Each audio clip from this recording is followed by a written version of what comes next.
Hello dear students, welcome to my channel Study with JM. মই তোমালোকক আজি বহুপদ দ্বিতীয় চেপ্টাৰ ক্লাছ 10ৰ এইটো চেপ্টাৰৰ এক্সাম্পল নম্বৰ 2 শিকাবলৈ লৈছোঁ। তোমালোকে গুৰুত্ব সহকাৰে শুনিবা আৰু তোমালোকে ভাল লাগিলে সেইটো শ্বেয়াৰ আৰু কমেণ্ট লাইক কৰিবা। এতিয়া কোৱেশ্চনটো হ'ল x² + 7x + 10 দ্বিঘাত বহুপদটোৰ শূন্যবোৰ উলিওৱা আৰু এই শূন্য আৰু হৰবোৰৰ মাজৰ সম্পৰ্ক পৰীক্ষা কৰা। এইটো এনেকৈ কৰিব লাগে সমাধানত যে দিয়া আছে আমাৰ কি x² + 7x + 10 এইটো আমি কেনেকৈ লিখিব লাগে চাবা। এইটো 10 আছে ন ইয়াতে x² + 7x + 10 গতিকে 10 মানে কনষ্টেণ্ট কয়, এইটো ধ্ৰুৱক কয়। এই ধ্ৰুৱক পদ আৰু এইটো x² ইয়াৰ আগৰটো 1 আছে তাৰমানে ইয়াতে, গতিকে এই দুটা পূৰণ কৰিব লাগে। ফাৰ্ষ্টত পূৰণ কৰি কেনে যিমান হ'ব আৰু এইটো 7x যিটো মাজত যোনটো থাকিব xৰ আগত 7 বা কিবা কিবি থাকিব সেইটো কি কৰিব লাগিব, কিমান কি কৰিলে মানে কি 7x বনাব লাগিব সেইটো তোমালোকে নিজে মানে ভাবিব লাগিব।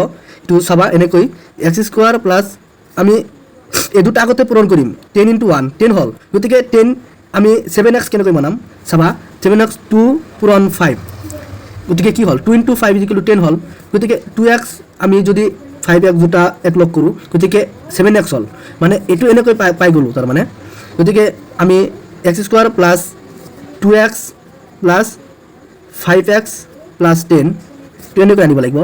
আনি কেনে চাব লাগিব = 0 দিবা ইয়াতে দি কেনে ফাৰ্ষ্টত তোমালোকে কি কৰিবা, এতিয়া x² + 2x + 5x + 10 হ'ল হৈ কেনে 2x + 5 এই দুটা পূৰণ কৰিলে কিন্তু আকৌ 10 হ'ব। চাবা ইয়াতে 10 হ'ব, আকৌ এই দুটা এড কৰিলে কিন্তু মাজতটো সমান হ'ব লাগিব, তেতিয়াহ'লেহে তোমালোকে এইটো এনচাৰ কৰিব পাৰিবা। তো নিজকে ইয়াতে নিজৰ ব্ৰেইনটো খটাব লাগিব স্পেচিয়েলি।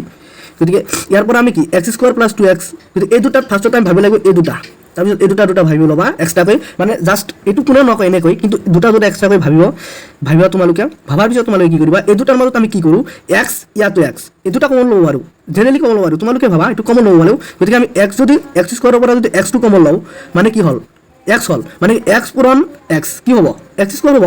গতিকে আমি x2 কমন ল'লোঁ মানে কি x এটা লৈ ল'লোঁ, গতিকে x এটা থাকি গ'ল প্লাছ ইয়াৰ পৰা x এটা লৈ গ'লোঁ মানে কি 2 হ'ল, এনেকুৱা হ'ব।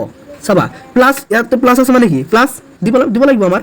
আৰু ইয়াতে কি কৰিব লাগে তোমালোকে, ইয়াৰ পৰা 5 মানে কি 5x + 10 আছে, গতিকে 5x আৰু 10 ইয়াতে চাবা 5টো দুটাৰ মাজতে যাব, মানে 5টো কমন ল'ব পাৰি ইয়াত আমি জেনেৰেলি x প্লাছ কি হ'ব ইয়াতে 5 × ব্ৰেকেট থাকিলে ইয়াত পূৰণ হয় না নাই জানাই তোমালোকে 5 × x 5x প্লাছ ইয়াতে আমি 10 আনিব লাগিব, এতিয়া 2 লৈ লোৱা, তেনেহ'লে কি হ'ল x + 2 = 0 হ'ল।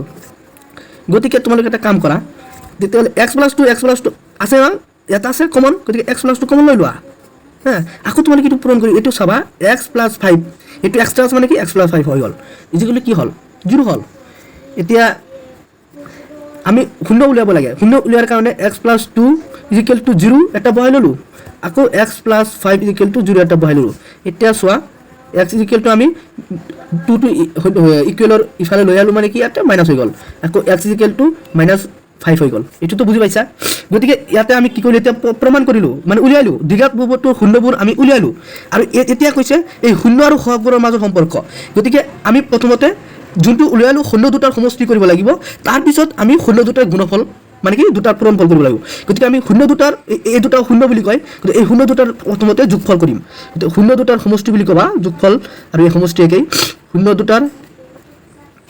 দুটাৰ সমষ্টি, কিতাপত সমষ্টি দিয়া আছে মানে তোমালোকে সমষ্টি দিবা ভাল। শূন্য দুটাৰ সমষ্টি কিমান হ'ব তেনেহ'লে চোৱা -2 প্লাছ ইয়াতে মাইনাছ হ'ব এটা, মানে ইয়াতে চোৱা মাইনাছ, গতিকে এইটো কিমান হ'ল -7 = তোমালোকে সমষ্টি বুলি ক'লে ইয়াতে এটা আকৌ চাব লাগিব -2 আহে এটা ফৰ্মুলাত xৰ হওক এইটো এটা ফৰ্মুলা তাৰমানে ডিভাইডেড বাই x² হওক ঠিক আছে। এতিয়া চোৱা এতিয়া xৰ হওক আমি কি ক'ম, ইয়াতে xৰ হওক চোৱা xৰ হওক 7 আছে না নাই, xৰ হওক 7 xৰ আগত 7 আছে, এইটো হওক বুলি কয়, এইটোক জেনেৰেলি সহগ বুলি কয়। গতিকে xৰ আগত 7 আছে মানে কি xৰ হওক, গতিকে xৰ হওক ইয়াতে কিমান 7 কিন্তু ইয়াৰ আগতে কিন্তু ফৰ্মুলা মতে মাইনাছ আছে, তুমি মাইনাছটো বহাই ল'বা। আৰু এক্স স্কোৱাৰ হওক কিমান আছে চোৱা, এক্স স্কোৱাৰ হওক তোমালোকে ইয়াতে নিজে চোৱা 1 আছে না নাই, কিবা ইয়াতে একো নাই মানে কি এইটো 1 বুলি কয়, গতিকে ইয়াতে 1 আছে, 1 এটা নিজে ভাবি ল'ব লাগিব, বুজি পাইছা? গতিকে 1 এটা বহাই দিলা। গতিকে এতিয়া শূন্য দুটা সমষ্টি আৰু ইয়াৰ সম্পৰ্ক -7/1 হৈ গ'ল, বুজি পাইছা? এতিয়া শূন্য দুটাৰ সমষ্টি ওলাই আলোঁ। এতিয়া শূন্য দুটাৰ গুণফল আমি ওলাম।